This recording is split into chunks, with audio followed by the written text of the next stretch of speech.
Hey y'all, welcome to Kamira's Kitchen. Are y'all ready for a get fat snack? Do y'all hear me? Okay, we're going to be making some deep fried peach cobbler hand pies. Baby, do y'all see it? Okay, we got a peach cobbler filling, homemade from scratch, fresh peaches, and a nice filling with a glaze. Now y'all, I know y'all see them can of peaches in the back. I didn't know if these 4 peaches were going to be enough to make my filling, and then it ended up being plenty. So I actually did not use that can of peaches at all. I only used the fresh peaches, and they're in season, so you know that's definitely the way to go. I am going to be using a store-bought pie crust. However, you can make it from scratch. You can also use empanada discs.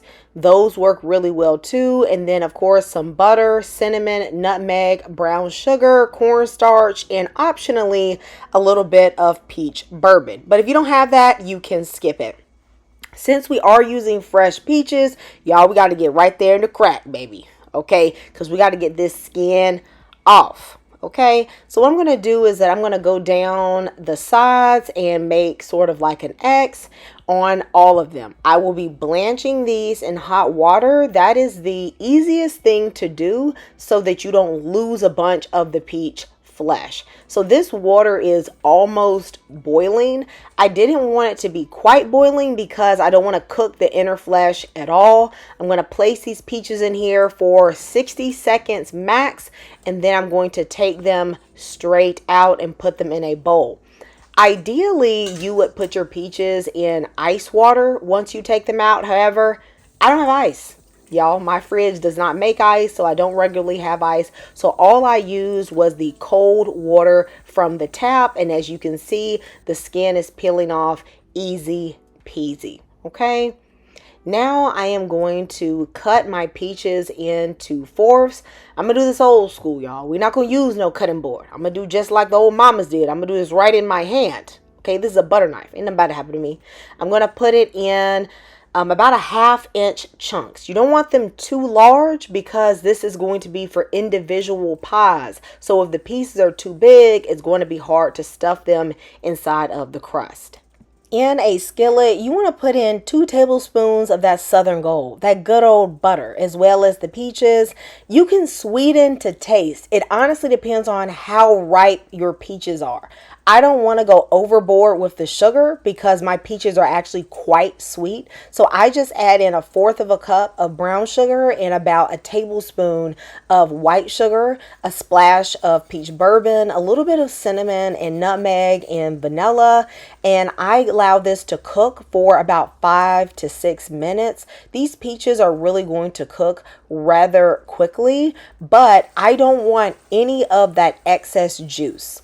That juice is going to be way too much for a hand pie. You don't want it runny. So I'm going to add about a teaspoon of cornstarch, and then I'm going to cook it for about another minute or 2. You're going to see that it's going to become very thick. That is what you want. And I even take my spatula and mash the peaches a little bit just to make them a softer, lighter texture, and so it absorbs any of the excess juice. I put this aside to cool. And then when it was ready, I began working on my dough.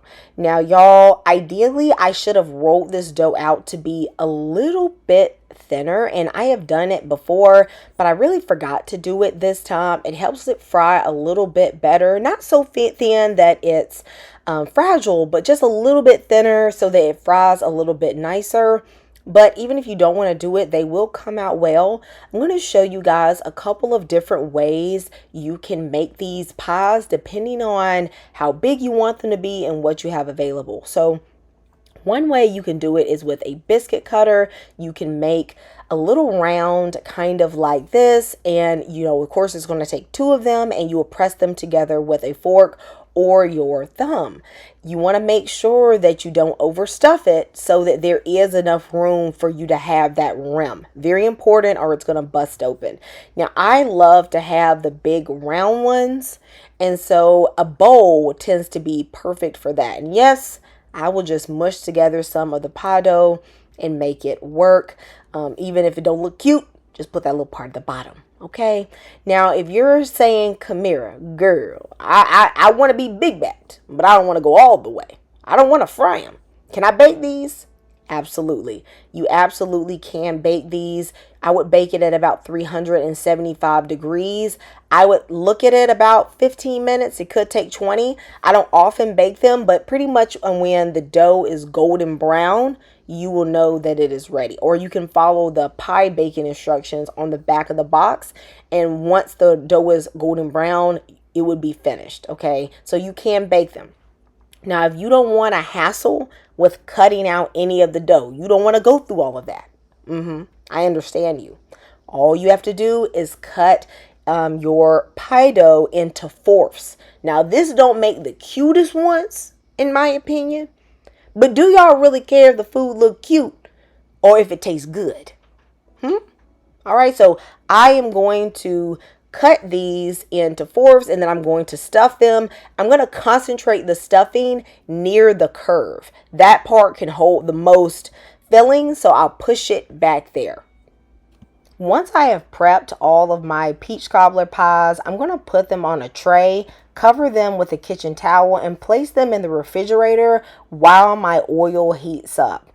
Y'all, I know so many people love frying in a cast iron skillet. It is just not my favorite. I love frying in a Dutch oven. So I am going to use that. It kind of stimulates deep frying, like owning a deep fryer. So I love this method.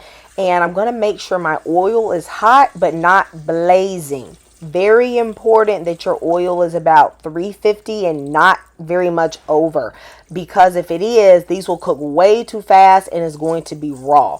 You need them to be a darker golden brown color to make sure they are cooked all the way. But these will cook very fast. These were done in about 4 minutes. Sometimes it could be 5, but you really have to watch it. After it fries about the first minute, then you need to touch the bottom to make sure it isn't sticking to the bottom of your pot or burning. I like to flip mine at least once to make sure that both sides are exposed to the heat of the bottom of the pot. But as I said, these will not take long to fry. Make sure it has a good color so that they are cooked all the way. These are not complete unless you have a glaze, baby. Now, honey, I'm just freehanding this with my spirit a little bit. But I used about a cup of powdered sugar and about a tablespoon or 2 of half and half and a little bit of that vanilla. Mix it up until you have a glaze. In a technical sense, you could eat it just like this. But I feel like it's not the same. Like it don't hit the way it's supposed to hit until you have this delicious glaze on top. And then you let it sit for a few minutes just so it can harden up and get a little crunch on it. I mean, if you're going to do it, you may as well go all the way. You know what I'm saying? Some of y'all going to say, oh, it's too much sugar, it's not healthy. Honey, you clicked on a video about fried peach cobbler. Baby, you knew it wasn't healthy, okay? So, y'all, once you let this sit for a few minutes, it is delicious. This is the perfect treat. It is juicy on the inside, delicious, crunchy, sweet on the outside. If you want to, you can let these sit overnight and reheat them in the oven the next day. They're perfect with a little bit of vanilla ice cream. Y'all let me know how many of these you are going to smash in the comments. And I'll see you next time in Kamira's Kitchen. Goodbye and God bless.